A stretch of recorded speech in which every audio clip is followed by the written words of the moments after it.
FIFA have officially released their starting XI for the best players in the world. And this was done taking into consideration the performance of last season. Now let's look at the formation.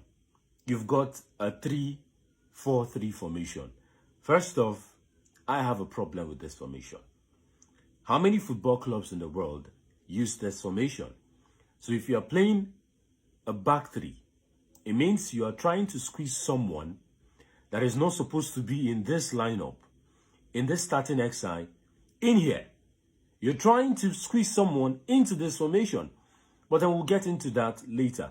Let's start with the goalkeeping department. Donnarumma, come on. This brother was immense for PSG in all competitions. He won everything with PSG except the FIFA Club World Cup. He was instrumental, making saves left, right, center. So I do not think anyone would argue Donnarumma deserves this spot. Now, the three-man backline. Nuno Mendes, the best left back in the world. Name one person better than him. Name one player. You cannot. So no debate. Now, Van Dijk, as the center back, the central defender, this is where I have a problem.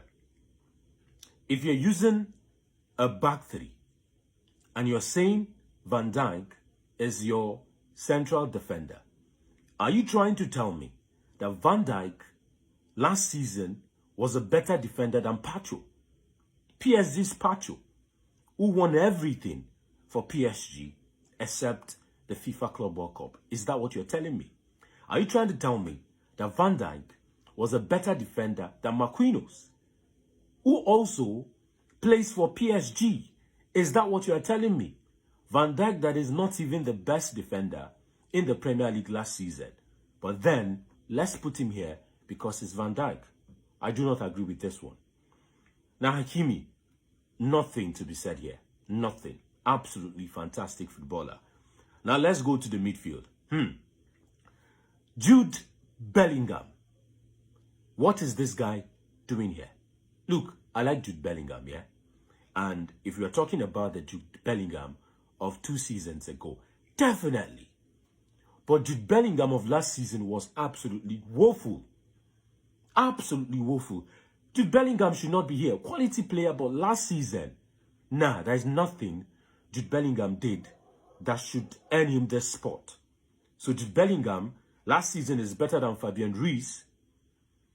He's better than João Neves. In fact, you are trying to tell me that Jude Bellingham was better than Caicedo of Chelsea? Come on. Even Declan Rice, that plays for Arsenal, was better than Jude Bellingham last season. I don't know what criteria they used to put this guy here. Individual level, nothing. Nah. Club-wise, trophy-wise, nothing. So why is Jude Bellingham here? Please, guys, tell me. Then Cole Palmer.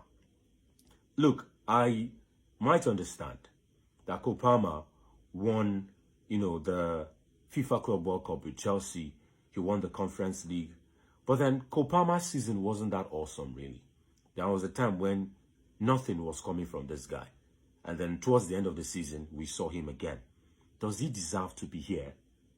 Come on, over everyone else. This one is very tricky. I personally do not think so. I believe another player ought to be here. All right? I do not think so. Now, Pedri, no debate. One of the best midfielders in the world last season. Vitinha, come on. If you don't put Vitinha here, then I will call you out. Now, let's go to the attack line.